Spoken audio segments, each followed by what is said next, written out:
एक बहू पर अपनी ही बुजुर्ग सास को बुरी तरह पीटने और सिर पर पत्थर से वार करने के गंभीर आरोप लगे हैं। आरोप है कि मारपीट के बाद सास बेहोश हो गई। पीड़िता जब शिकायत लेकर थाने पहुंची तो आरोप है कि आईओ अशोक कुमार ने भी उनसे चाबी देने की बात कही और कथित तौर पर कहा, वरना अगली बार फिर पिटोगी। पीड़िता का कहना है कि पिछले 5 साल से विवाद चल रहा है, लेकिन अब मामला हद पार कर चुका है।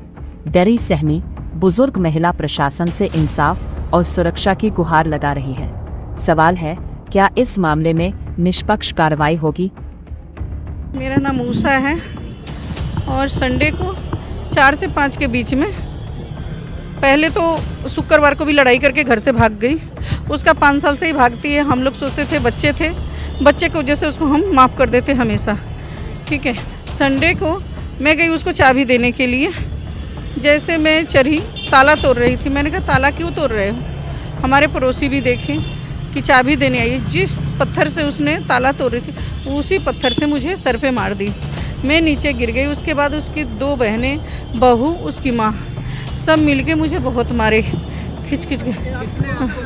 और उसका नाम ज्योति है, उसकी बड़ी बहन के नाम प्रेमा है, छोटी बहन के प्रियंका है, उसके पापा का नाम अरविंद सिंह, उसकी माँ के नाम शोभा देवी। उन्होंने सबने इतना मारा कि मैं दूसरी, ज्योति मेरी बहू है। ठीक है, मगर ऐसी बहू होने से क्या फ़ायदा, जो कि मतलब इतनी बुरी तरीके से मेरे को मारा। तरस भी नहीं आया, मेरे खून से पूरी लपटी हुई हूँ। मेरे को पड़ोसियों ने नीचे उतारा, फिर भी नीचे आने के बाद में उसने मेरे को फिर भी थप्पड़े मारी। ठीक है, पैर भी मेरा अंगूठा भी टूटा हुआ है पैर का। ठीक है, कोई नहीं, मैं उनके साथ भी नहीं रहती हूँ कि उनके साथ रहना। मेरा नीचा फ्लोर है, उनका फर्स्ट फ्लोर है। मैं एक दूसरा मकान है, मैं वहाँ रहती हूँ। मैं उनकी खुशी में खुश थी। मैंने कहा, तुम लोग जैसे मर्जी रहो। नहीं, मैं बेटा से कुछ लेती हूँ, ना उनसे लेती हूँ, ना मेरे को एक रोटी देती है। बच्चे किस लिए पैदा करते हैं इंसान कि 2 रोटी की सहारा मिलेगा, मगर वो भी नहीं। उनसे कोई मुझे उम्मीद नहीं था। मगर अतिथि जब गई तो मुझे मारती 13 तारीख को ही। मगर मेरे सिस्टर को फ़ोन आ गया, सिस्टर आ गई तो 13 तारीख को रात को मैं बच गई। मगर उन्होंने इतनी गंदी गंदी गालियाँ दे के गए, उसका पापा, उसका भाई, उसकी माँ, हद से ज़्यादा। अभी उसका भाई धमकी दिया है कि यदि किसी ने वो मेरे बहन के तलाक के बारे में किया, चाहे छोड़ा, तो मैं इनके दोनों बेटों को मार दूँगा, उस जान से मार दूँगा। मतलब आप अत्याचार सहते रहेंगे? आप कब तक सही हैं? और अत्याचार नहीं, मैं इसलिए दिल्ली सरकार से और जो भी हैं, रेखा गुप्ता जी और यहाँ के डीएम, सीएम जो भी हैं, मेरा रक्षा करे। मुझे बहुत डर लग रहा है कि मेरे बच्चों को मार देगी वो। पुलिस ने क्या आश्वासन दिया? पुलिस के पास मैं बार 1 साल से आ रही हूँ, कोई भी सुनवाई नहीं है। संडे से तो मैं कितने बार आ रही हूँ। कल भी मुझे अशोक कुमार जो है, जो आईओ है, वो भी कल मुझे धमकी दिया कि यदि चाबी नहीं दोगी फिर मारेंगे। तो अब मेरे पास मेरे ना मतलब पास मत आना, यहाँ तक बोला। किस लिए रखा जाता है पुलिस? किस लिए उनको नौकरी पर रखा जाता है? दुनिया की रक्षा के लिए, ये शिक्षा देने के लिए नहीं। ज़रूर पुलिस वाले को उन्होंने कुछ नोट चढ़ाया है, जब भी मेरी सुनवाई कुछ भी नहीं है। मैं संडे को भी आई थी, संडे को भी मैं बोल के गई थी, खून में लपटी हुई थी, तभी भी बोले। मगर उन्होंने बोला कि ठीक है, पहले आप इलाज कराओ। मगर मेरी कोई सुनवाई नहीं है, मेरी कुछ। मगर अशोक कुमार, बहुत सारे लोग आए हुए हैं, मगर वो अभी भी कोई सुनवाई नहीं है मेरा। ठीक है, अशोक, मेरे बेटे के एक साहिल नाम है, छोटे बेटे के, एक के नाम नितेश है। ठीक है, वो धमकी मेरे बेटी को भी देती, मगर मेरी बेटी यहाँ नहीं रहती है, बनारस रहती है। धमकी बेटी के लिए भी है। मगर मेरे पति 60-61 साल के हो चुके हैं, वो गांव में रहते हैं, यहाँ कोई भी नहीं था। उस दिन उन्होंने अकेला देख करके मेरे को मारा कि कोई भी नहीं है। मेरे को सर फूट गया, मैं नीचे गिर गई, फिर भी उन्होंने मारना छोड़ा नहीं। पड़ोसियों ने गए, मुझे नीचे उतार के लाए, तभी भी उसने बहू के तरस नहीं आया। ठीक है, हाँ, आईओ मुझे धमकी देता है। आईओ बोलता है चाबी दीजिए और नहीं तो मारेगी, तो कोई नहीं बचाएगा आपको, मेरे पास मत आना। आईओ ये धमकी देता है, उस जो अशोक कुमार आईओ है। ठीक है, ये मैं पूछना चाहती हूँ कि क्यों धमकी दे रहा है? मेरा घर है, क्यों, मतलब ये धमकी मुझे क्यों मिल रहा है? कहाँ के कानून है? जिस वक्त आपको मारा उस वक्त आपका बेटा कहाँ था? बेटा नहीं था, बेटा मैच खेलने गए थे। ठीक है, बेटा के फ़ोन किया, भाग के आए सारे के सारे। ये मैच संडे के संडे, उसको पता है कि संडे को सब बच्चे मैच खेलने जाते हैं मेरे। ठीक है, मेरे बहन का लड़का वो देखा कि खून में लपटी हुई है, वो गया बचाने के लिए, तो उसको भी पकड़ के और मारने लगे। फिर भी मैं उसको कसम दे रही, बाबू मेरे को मर जाने दे, तू भाग, साइड हो, तू मत यहाँ पर आ। फिर भी उन्होंने, मेरी बहू जो है उसको खिंच खिंच के अपने आगे लगा रही है कि कोई भी जुल्म, जैसे उसकी छाती में सटा रही थी अपने। मैं उसको, फिर भी बेटा को, उस वीडियो में भी है, सबने देखा है, वो मेरे को उल्टा कह रही है कि मारा है। 4 बंदों के बीच में मैं मार लूँगी? मेरा उम्र 50 साल के आसपास हो रहा है, मैं क्या आजकल की लड़कियों से जीत जाऊँगी? ये बताइए आप, 4 बंदे के साथ मुझे उल्टा, मतलब अपना कहीं सर फोड़ लेगी, कभी हाथ फोड़ लेगी, या जुलूम फंसा देती, कभी गेट बंद कर लेती है, कभी हाथ काटती है, कभी फांसी लगाती है। मैं कितने 12 सितंबर, अगस्त, ये जो महीना अगला आएगा, 12 सितंबर के भी कंप्लेन है, मैं दे के गई हूँ कि मेरे घर में ऐसे ऐसे हो रहा है। आप रक्षक, कोई 1 साल से थाने के चक्कर लगा रही हूँ, कोई सुनवाई नहीं है।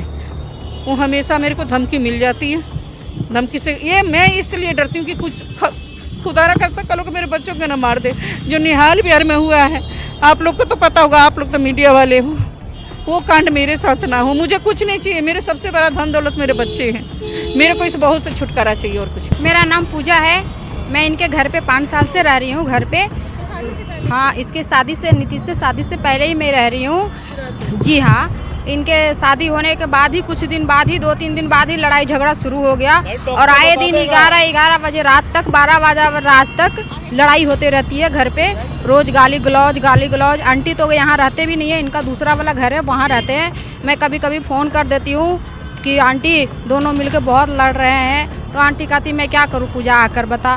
फिर वो आते भी नहीं हैं। और परसों संडे से पहले शुक्रवार को नीतीश और ज्योति बहुत, दोनों हाथापाई किया, लड़ाई किया, और उसके बाद बच्चे भी बहुत रो रहे थे, तो मैंने बच्चों को गोद लिया, मेरे से फ़ोन मांगी। मैंने बोला ज्योति बैठ, पानी उनी पी। वो मुझसे बच्चे छीनी और भाग गई। मेरे से फ़ोन मांगी, मैंने बोला बैठो मैं तुम्हें दूंगी फ़ोन, वो भाग गई। उसके बाद संडे को आई तो ताला तोड़ने लगी, ताला लॉक था तो ताला तोड़ने लगी। तो आंटी आए तो बोले ताला मत तोड़, मैं तुझे चाबी दे रही हूँ। बस वो चाबी देने गए तो उनको मारने लगी। मैं ऊपर उठी थी, मैं भी गई वहाँ, तो आंटी बोली कि मौसी को फ़ोन कर दे। मैं फ़ोन करने लगी, उसकी बहन ने मेरी फ़ोन छीन ली और मेरे को धमकी दी कि मैं तेरे को भी मार दूंगी और छत से फेंक दूंगी, तेरा फ़ोन तोड़ दूंगी। मेरा फ़ोन छीन ली और आंटी को मारने लगी। फिर मैंने उनसे फ़ोन छीना और उसके बाद उनको मारने का वीडियो मैंने रिकॉर्ड किया। मामला ये है कि मैं करीब 28 साल से इस परिवार को जानता हूँ। मेरे सामने ही शादी हुई है, कुछ समय तक माहौल सही रहा, और अब मैं ये देख रहा हूँ कि अनेक बार लड़की पक्ष के लोग बाग आते हैं, घर में घुसते हैं, मारते हैं, पीटते हैं और मारपीट करके चले जाते हैं। और अगर हम लोग थोड़ा हस्तक्षेप करते हैं तो हमको भी देख लेने की धमकी देते हैं। और कुछ मुझे ऐसे भी जानकारी मिली है कि शायद राजनीतिक के लिए इन परिवार को मिला हुआ है, लड़की पक्ष को। और शुक्रवार को भी ऐसी वारदात हुई, मैं मौके पर था।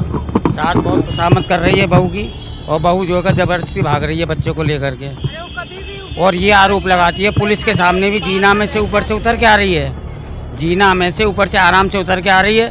पुलिस वहाँ खड़ी है और सामने लेट गई कि मैं तो बेहोश हो गई और मुझे तो मारा पीटा है। जिस आदमी को मारा पीटा हो तो आखिर ऊपर से जीना में से उतर के वो कैसे आ जाएगा? वो तब ऊपर ही बेहोश हो जाना चाहिए।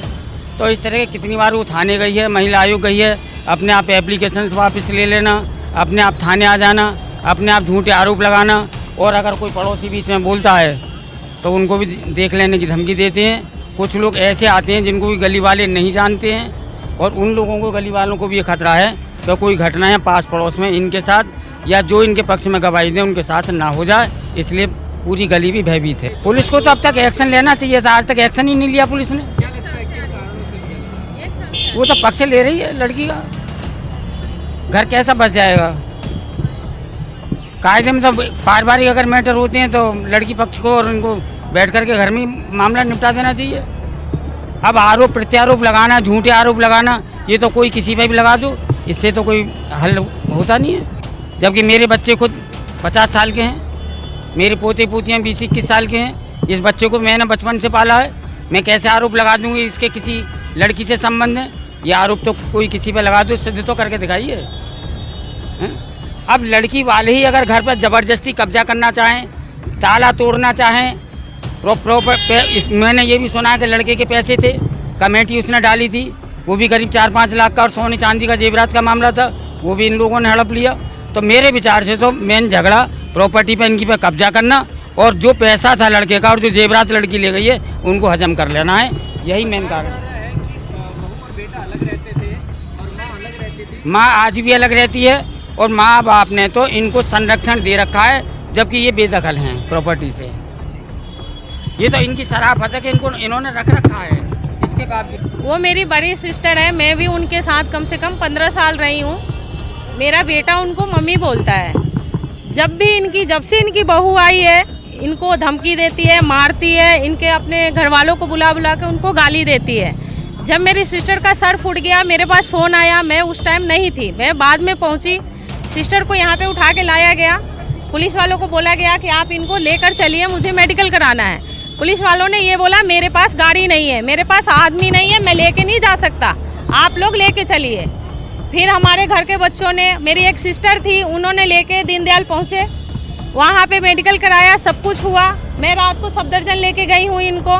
पुलिस वाले हमारी सिस्टर का कोई सुनवाई नहीं है। फिर मैं कल बच्चा देने आई हूँ यहाँ पे, बच्चे के लिए फ़ोन आया तो देने आई, बच्चा मेरे घर पे था। तो पुलिस वालों ने बोला चाबी दे दो। मैंने कहा मैं कहाँ से चाबी दे दूँगी, वो तो मेरी सिस्टर है, मैं तो उनके रिश्तेदार हूँ। कह रहे चाबी नहीं दोगे आप। मैंने कहा मैं नहीं दे सकती, जिसका मकान है वही ना देगा, मैं नहीं दे सकती। तो कह रहे अगर ये चाबी नहीं देंगे ना तो कल ये फिर मारने जाएंगे। मैंने कहा इसके मतलब आप सिखा के भेज रहे हो। किसने बोली ये बात? ये यहाँ पे पुलिस वाला था, उसका नाम मुझे ध्यान, अशोक नाम है, अशोक आईओ है अशोक वो। मैंने कहा इसके मतलब आप सिखा के भेज रहे हो कि जाओ और मारो। जब मैं ये बात पुलिस वालों से बोली तो वो पीछे मुड़ के भाग गया यहाँ से। मैं ठीक कह रहा कल यहाँ मत आना आप। मैं कहा मैं कल आऊँगी, जो भी होगा मैं देख लूँगी। तो मैं फिर आज कोई मदद नहीं मिल रही है सर। मैं भी अपनी, मेरी सिस्टर है, मैं उनको छोड़ नहीं सकती। मेरे जिया जी यहाँ पे है नहीं, वो अकेली हैं। कोई भी अगर अपनी सिस्टर को मारेगा तो मैं देखूंगी तो नहीं ना। मैं उनके साथ हर टाइम एनी टाइम रहती हूँ। 13 तारीख को भी बहू इनको मार रही थी, चाबी इनके मुंह पे पटक रही थी, बड़ा बड़ा चाबी था। बच्चों ने फ़ोन किया मौसी जल्दी आओ घर पे, मेरी मम्मी को मारेगी। मैं गई हूँ, दोनों को अलग करी हूँ। इन्होंने बोला कि आप अपने घर चले जाओ, जहाँ रहते हो वहाँ चले जाओ। बहू ने क्या किया, ऐसे थोड़ा सा हिली और 100 नंबर पे 112 पे कॉल करी। मेरी सास मुझे घर से भगा रही है, मार रही है, आप लोग जल्दी आ जाओ। और बहू का घर वालों ने सिखा के भेजा था, क्योंकि बहू ने अपनी छोटी बहन को फ़ोन करा, छोटी पापा आ गए, हाँ आ गए, जल्दी आ जाओ। इसके मतलब तो प्लान था ना मारने का। तो उस दिन मार खाने से वो बच गई। क्या लगता है क्यों मारपीट क्यों कर रही है? वो तो वही जाने ना, उनकी मम्मी उसका घर नहीं बचने दे रही है। अगर कोई माँ आके समधन को मारे, ये कहाँ का इंसाफ। आपने कभी सुना है कि लड़की के माँ ने आके सास को, लड़की की सास को मारा है? कौन कौन लोग थे जिन्होंने मारपीट की है? उनकी बहू की बहन थी 3 और उसकी मम्मी थी। मेरा छोटा बेटा छुड़ाने गया, क्योंकि मेरा बेटा ही छोड़ने गया था, ये मेरे घर थी। मेरा बेटा छोड़ने गया तो मेरा बेटा देखा कि इनका खून निकल रहा है, गया मम्मी मम्मी मम्मी करा और ज्योति को धक्का दिया कि मत मारो। उनकी मम्मी भी मेरे बेटा को मारी है, ज्योति भी मारी है, और ज्योति मेरे बेटे को पकड़ के टी-शर्ट खींच के और अपने सीने के पास सटा रही थी, या कि गलत इल्जाम लगाते।